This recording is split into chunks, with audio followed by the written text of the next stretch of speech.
Violência dentro de casa. Mãe e filho vão parar no hospital depois de serem agredidos pelo namorado da vítima. Irresponsabilidade e perigo no trânsito. Adolescente de 15 anos bate carro ao tentar fugir da polícia em Chapecó. Eleições 2014. Catarinenses correm para garantir o direito de votar em outubro. Atenção, eleitor, termina amanhã o prazo para quem precisa regularizar a situação junto à Justiça Eleitoral. E ainda trégua nos protestos. Trabalhadores do transporte coletivo da capital prometem não fazer paralisação, pelo menos nas próximas horas. Motoristas e cobradores são contra as medidas anunciadas com a administração do novo consórcio. E no esporte, Avaí e Figueirense voltam a jogar fora de casa. Dessa vez o compromisso é a Copa do Brasil. E a expectativa em Balneário Camboriú para receber os torcedores da Argélia, uma das seleções que vão participar da Copa do Mundo. O Band Cidade desta terça-feira já está no ar.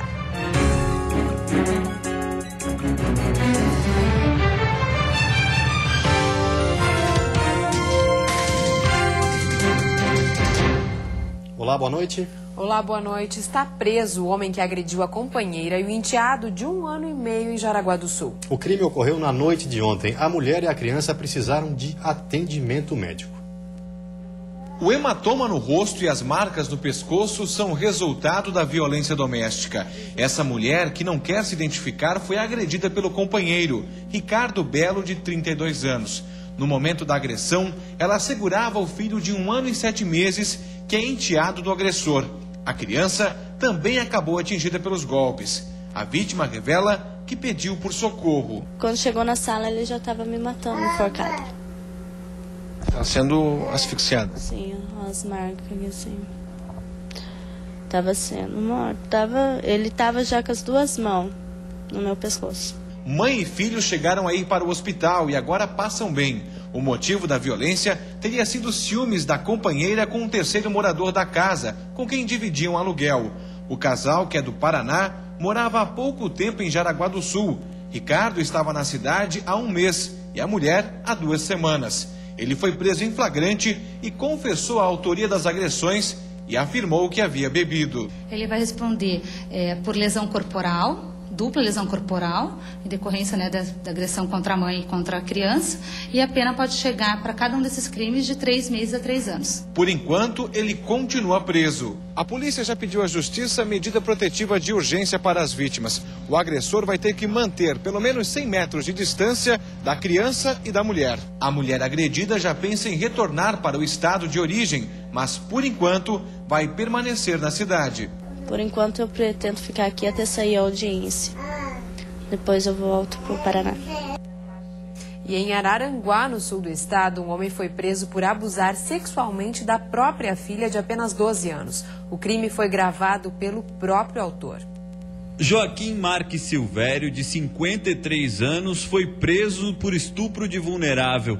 Um pendrive apreendido na residência dele continha imagens dos abusos sexuais que ele praticava contra a própria filha, de 12 anos. De perícias confirmaram o abuso e a suspeita é de que ele ocorria já há algum tempo. E o médico constatou que há uma ruptura imenal antiga, então isso pressupõe que ela vem sendo molestada sexualmente há bastante tempo. O mandado de busca cumprido na casa do suspeito revelou os crimes. Ao chegar no local, policiais encontraram revistas pornográficas, camisinhas, uma arma de brinquedo e uma espingarda, além do pendrive. As roupas utilizadas pela menina durante os abusos também foram apreendidas. Determinou a atuação em flagrante do Joaquim pelos crimes inicialmente de armazenar material de cunho pornográfico envolvendo um adolescente, que inclusive sua filha, pela posse ilegal dessa espingarda transformada, né?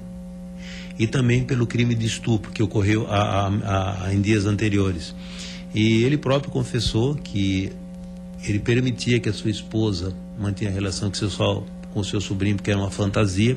Joaquim já foi encaminhado ao presídio regional de Araranguá. E o homem suspeito de matar e esquartejar a jovem Maratayana Decker já prestou depoimento à polícia. Ele confessou o assassinato, mas negou ter violentado a garota. O segurança Leandro Emílio da Silva Soares se apresentou na tarde de ontem em Navegantes, litoral norte catarinense, e foi transferido imediatamente para Joinville, onde chegou por volta das 7 horas da noite. Parentes e amigos de Maratayana Decker se reuniram em frente à central de polícia para protestar contra o suspeito e pedir por justiça. Justiça! Justiça! Como é que tem advogado que protege um cara desse? Como é que existe isso? Cadê meu direito? Cadê o direito da minha filha? O direito, o bandido tem direito, a minha filha não teve um direito. Ele fique preso aqui em Joinville, não lá na terrinha da mãezinha dele, não. Aqui em Joinville, e que ele pague o que ela fez, o que ele fez dentro da cadeia. Que ele não saia, não seja solto. Que ele não vai trazer ela de volta. Mas pelo menos ele não vai fazer outra coisa, outra vítima. O depoimento de Leandro durou cerca de 2 horas. No interrogatório, ele confessou o assassinato, mas negou que tivesse cometido abuso sexual. A menina foi esganada até a morte e em seguida esquartejada na casa dele. Aí deu uma gravata, com um dos braços segurou o pescoço da vítima. E na sequência usou a gravata que ele usa em serviço para estrangular a vítima. Segundo a polícia, a versão apresenta muitas divergências do que foi apurado até agora.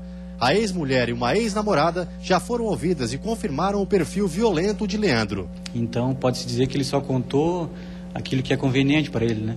Criou uma versão fantasiosa para só o que é conveniente para a defesa dele. Leandro está no presídio de Joinville e deve ser indiciado por homicídio qualificado e ocultação de cadáver. Com a divulgação da imagem dele, uma mulher entrou em contato com a polícia e afirmou ter sido abusada por ele na mesma casa em que o corpo de Maratayana foi encontrado. O caso também será investigado pela polícia. Irresponsabilidade e audácia no trânsito. O adolescente bate carro depois de fugir da polícia em Chapecó. O acidente aconteceu ontem à tarde, mas as imagens foram divulgadas hoje pela polícia. O menor de 15 anos dirigia um Vectra quando foi perseguido por cerca de 10 quadras. O adolescente acabou batendo numa saveiro e depois num muro. De acordo com a polícia, ele estava com um cigarro de maconha e disse que fugiu por não ter carteira de habilitação. Agora vai ser responsabilizado pelo acidente e pelos danos na saveiro. Ninguém se feriu na batida. E a seguir, a correria de quem deixou para regularizar o título na última hora. Ainda dá tempo de ficar em dia com a Justiça Eleitoral e votar nesse ano. E ainda a Defesa Civil vistoriou hoje o local onde a loja de tecidos pegou fogo em Florianópolis. As famílias vizinhas esperam autorização para retornar às suas casas. Nós voltamos já.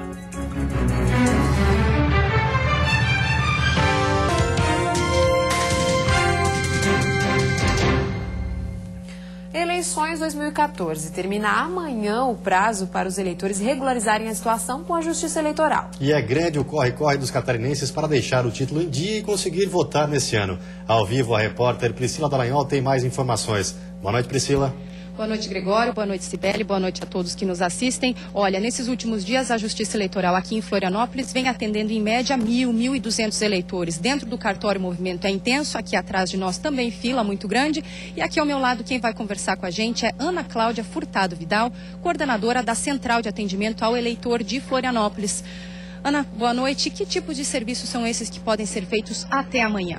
Boa noite, Priscila. Os serviços que nós estamos oferecendo ao eleitor é a transferência, a revisão de cadastro eleitoral para aqueles eleitores que precisam alterar o local de votação, algum dado cadastral, bem como o alistamento eleitoral, que é o eleitor que ainda não tem o título eleitoral e precisa fazê-lo e já tem idade para fazê-lo.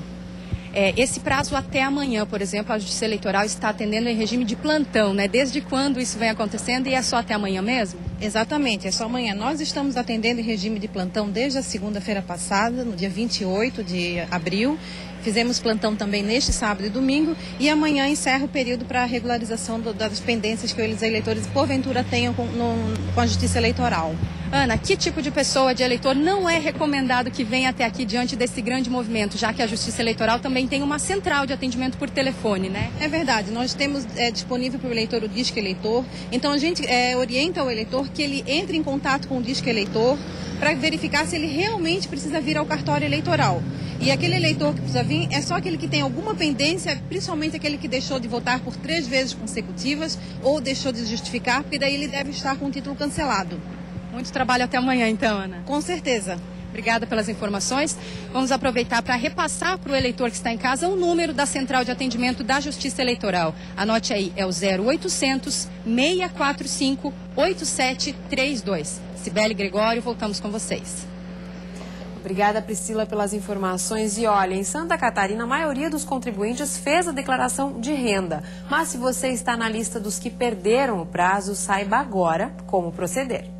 Desde a última sexta-feira, a Receita Federal está recebendo a declaração do imposto de renda dos contribuintes que não conseguiram entregar no prazo. Pelas regras, a multa mínima por atraso é de R$ 165,74 e pode chegar até 20% do imposto devido. Por isso, esse contador faz um alerta. Quanto mais o contribuinte demorar para declarar, mais caro ele irá pagar pela multa. Então está sujeito a uma multa de 1% ao mês sobre o imposto devido. Dependendo do valor, a multa pode ser parcelada em até 60 vezes em uma unidade da Receita Federal. Segundo o delegado, a declaração pode ser feita no mesmo programa do imposto de renda na internet, mas o envio por tablets e smartphones não é mais permitido. A declaração via tablet e smartphone só foi possível até o dia 30 de abril. Quem quiser efetuar a declaração por esses dispositivos móveis, não será mais possível. Este ano, quase 100% dos contribuintes catarinenses fizeram a declaração.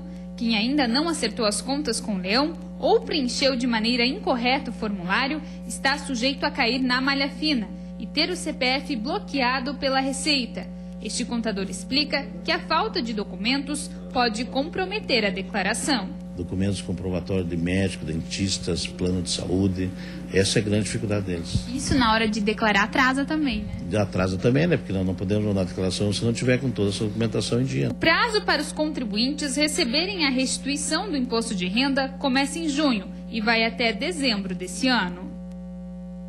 E a Defesa Civil de Florianópolis esteve hoje no local onde funcionava a loja de tecidos que pegou fogo no bairro Estreito. Uma vistoria está avaliando a possibilidade dos moradores vizinhos voltarem às suas casas. Após a primeira etapa de demolição da estrutura que pegou fogo na semana passada, em vistoria externa, a Defesa Civil concluiu que houve danos na cobertura e o corte de energia elétrica em parte das casas próximas. Mas a volta para casa só deve ser autorizada aos moradores após a finalização da remoção dos escombros, conforme o cronograma previsto inicialmente. A gente acredita que mais tardar no dia 28 desse mês, as famílias já estarão em casa. 4 residências, uma igreja e um depósito de veículos foram vistoriados. A Defesa Civil Municipal, que não teve acesso interno aos imóveis, informou que finalizou a perícia e que outros prejuízos verificados pelos moradores devem ser comprovados futuramente. Para ver se houve danos na estrutura, se algum tipo de pilar foi comprometido por causa do calor.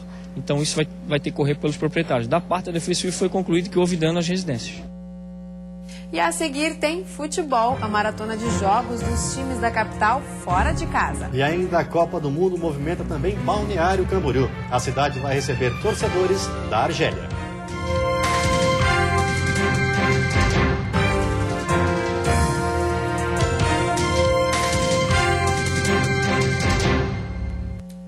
Futebol, os times da capital enfrentam uma maratona de jogos fora de casa, principalmente o Figueirense, que perdeu 2 mandos de campo. Mas a viagem do Avaí para os 2 próximos confrontos também não é nada fácil. O Avaí vai ficar 7 dias longe de Floripa. Para o primeiro compromisso, são mais de 3.000 quilômetros de viagem. Amanhã à noite, pela Copa do Brasil, o time enfrenta o Asa de Arapiraca, no estado de Alagoas. Se vencer por diferença de 2 gols, elimina a partida da volta. Depois, no sábado, pega o Sampaio Correia em São Luís do Maranhão pela 4ª rodada da Série B. Vai vir uma sequência agora muito forte e nós temos que ter a tranquilidade, né, e acima de tudo a consciência de colocarmos em campo o atleta que tiver melhores condições. Já o Figueira embarcou hoje cedo para São Paulo. Amanhã joga contra o Bragantino lá em Bragança Paulista e também pela Copa do Brasil. Já no domingo, em Londrina, o Alvinegro tem uma partida difícil contra o Santos. É o 2º jogo fora de casa por conta daquela punição aplicada pela CBF. Para quem não lembra, o motivo foi a confusão no clássico contra o Avaí, disputado no próprio Scarpelli. O Figueira é o lanterna da Série A e ainda busca os primeiros pontos na competição. É momento de mobilização por melhora, por buscar resultado. A gente está se empenhando, está se esforçando, mas as coisas não têm acontecido como a gente espera. E é o momento de ter cabeça no lugar. Acho que a gente tem que trabalhar duro cada vez mais para as coisas voltarem ao trilho e voltar a buscar essas vitórias. Turismo na Copa. Santa Catarina vai receber um grupo de 2.000 torcedores da Argélia durante a Copa do Mundo. Os turistas do norte da África vão ficar hospedados em Balneário Camboriú. Conhecer um pouco mais da cultura árabe, as roupas, gastronomia e costumes que hoje são tão diferentes dos nossos vão se tornar um pouco mais comuns no estado. 19 de junho. Esta é a data prevista para a chegada de mais de 2.000 torcedores argelinos a Balneário Camboriú. Inicialmente, a comitiva africana deve ficar pela região por 12 dias. Mas, se a seleção da Argélia passar para a segunda fase da Copa do Mundo, aí sim a estadia pode ser prorrogada. E para atender bem este público, que tem algumas exigências, todo o setor hoteleiro de Balneário Camboriú deve fazer alguns ajustes. Balneário Camboriú é uma cidade estritamente turística e está preparada para atender todos os tipos de público. Alguma coisa que possa ter de diferencial, a cidade vai se adequar com muita facilidade. Então, vamos estar fazendo reuniões aí com todos os hotéis, os restaurantes, enfim, todos os equipamentos que vão estar atendendo esse público. Para aqueles que não tiverem totalmente adequado, vão se ajustar com muita facilidade. Nós temos muitos profissionais aí que com certeza vão auxiliar para que esses turistas venham e fiquem bem contentos do que eles estão esperando. Além da diferença de idioma, na Argélia se fala árabe, francês e ainda outros dialetos. A gastronomia também exige adaptação. Este empresário, dono de 3 restaurantes em Balneário Camboriú, já sabe as mudanças que precisa fazer para atender os turistas argelinos. Por exemplo, eles não consomem carne suína e as outras carnes, frango e bovina, eles têm certas exigências no abate do animal, que tem que estar voltado para a Meca, tem que ser processado com certos cuidados, certas normas que a religião impõe. E se não bastasse toda a expectativa para receber os torcedores de longe, a possibilidade da vinda de um ex-jogador da seleção francesa tem gerado euforia. Estamos falando de Zidane. Destaque na Copa de 98, o ex-jogador é filho de argelinos e pode acompanhar os pais na vinda a Santa Catarina.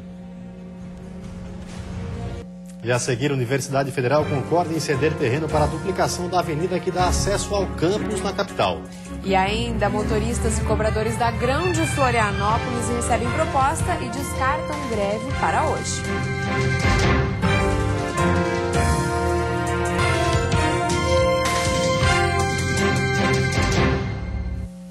A assessoria de imprensa do Laboratório Santa Luzia acaba de informar que uma liminar na Justiça obriga a Unimed a retomar os exames em 4 laboratórios. Além do Santa Luzia, outros 3 estavam com os convênios cancelados: Sonitec, Biomédico e Exame. A decisão vale a partir do momento em que a Unimed for notificada pela 2ª Vara Civil da capital, o que deve acontecer amanhã.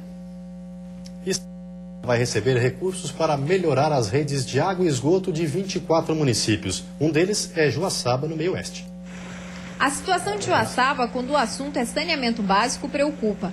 Hoje, aproximadamente 55% do esgoto municipal não tem destino ou tratamento adequado.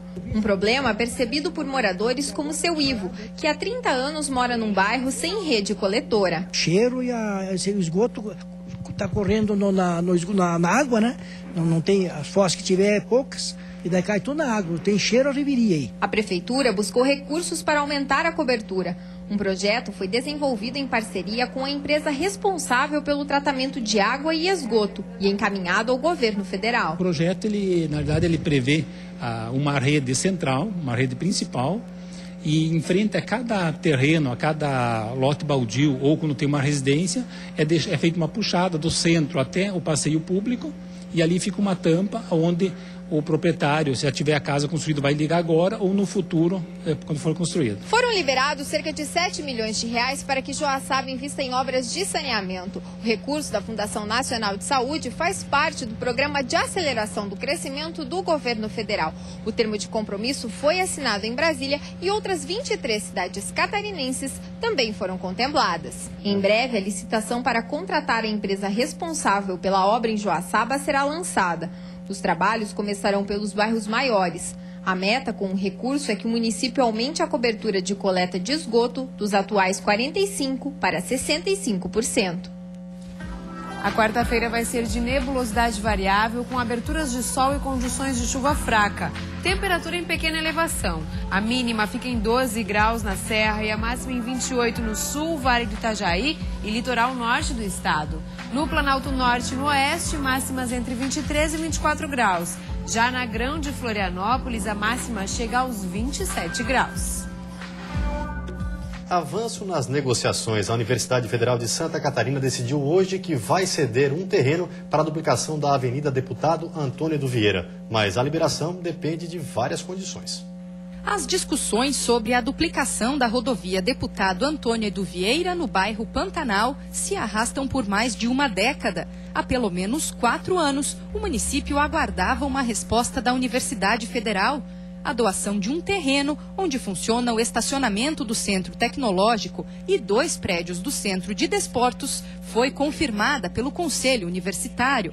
O órgão afirma que levou em conta a opinião da comunidade acadêmica e de moradores da região. A priorização foi ouvir a comunidade através de uma comissão tripartite entre a prefeitura, a comunidade e a comunidade universitária. Em contrapartida, a prefeitura da capital teria que submeter o projeto de execução à universidade, que também pretende acompanhar as obras. Nossos técnicos, engenheiros e arquitetos da universidade irão acompanhar a elaboração desses projetos de acordo com as diretrizes apontadas pelo Conselho Universitário. Entre as reivindicações da UFSC estão a construção de 10 quilômetros de ciclovia no campus, a implantação de uma rede de esgoto sanitário na região, a reconstrução dos prédios e do estacionamento que serão atingidos, além de medidas de segurança e sinalização de trânsito ao redor da área. A UFSC também pede uma área equivalente a 20 mil metros quadrados para implantar um parque ambiental aqui na região e cobra ainda a construção de um posto policial e um posto de saúde no bairro. A prefeitura deve se manifestar na próxima semana. Por telefone, o secretário de Obras de Florianópolis, Domingos Zancanaro, que está em Brasília, não confirmou se todas as reivindicações da UFSC podem ser atendidas, mas ele ressaltou que a intenção da prefeitura é qualificar a região e, por isso, todos os pedidos serão levados em conta. Os trabalhadores do transporte público da capital receberam uma nova proposta e prometeram, pelo menos hoje, não vão paralisar os serviços. Os sindicatos dos trabalhadores e das empresas do transporte coletivo se reuniram na tarde de hoje. Uma nova proposta foi entregue aos empregados que vão analisar se aceitam um novo acordo. O conteúdo não foi divulgado à imprensa, mas evitou, pelo menos hoje, uma paralisação do serviço. Os trabalhadores ameaçam a greve porque estão insatisfeitos com o consórcio que vai administrar o transporte público de Florianópolis a partir de novembro. Os principais itens do contrato que desagradam a categoria são a negociação salarial e a ameaça de redução nas vagas de trabalho. O corte de 350 vagas corresponde à metade dos cobradores. A medida deve acontecer somente quando o trabalhador pedir demissão, não havendo uma nova contratação. A diminuição de custos é por causa do valor da tarifa de ônibus, que vai reduzir em 15 centavos. Outro item do contrato com o novo administrador que causa polêmica se refere ao processo de integração. A regra permite que o passageiro utilize mais de um ônibus para chegar ao destino final no período de 2 horas, pagando apenas uma tarifa. A novidade deveria iniciar a partir do dia 1º, mas ainda não está funcionando. Como foi feita a constatação ontem, hoje a empresa vai ser notificada e ela vai ter um prazo de 10 dias para prestar esclarecimentos. Dependendo da sua resposta, isso pode evoluir até para uma sanção administrativa. O advogado do consórcio Fênix nega que a integração deveria acontecer este mês. O consórcio assinou o contrato dia 30 de abril com o compromisso de que a partir de 1º de novembro assumiria todo o serviço de transporte coletivo da Grande Florianópolis. Enquanto não houver essa transferência do serviço para o consórcio não pode fazer qualquer alteração do sistema, qualquer compromisso que esteja previsto no contrato. E o Sindicato dos Trabalhadores no Serviço Público de Florianópolis decidiu em assembleia deflagrar greve. A partir de amanhã, os serviços de saúde e as creches já começam a ser afetados. A categoria pede principalmente reposição salarial e reajuste no auxílio alimentação. Na quinta-feira haverá nova assembleia para definir os rumos do movimento. E agora vamos dar uma olhada no trânsito da capital. Aí você acompanha imagens ao vivo das pontes Colombo Salles e Pedro Ivo Campos. Movimento intenso nos dois sentidos, praticamente parado para quem deixa a ilha de Santa Catarina, mas também bastante movimento para quem acessa Florianópolis. Agora, 24 graus na capital do estado.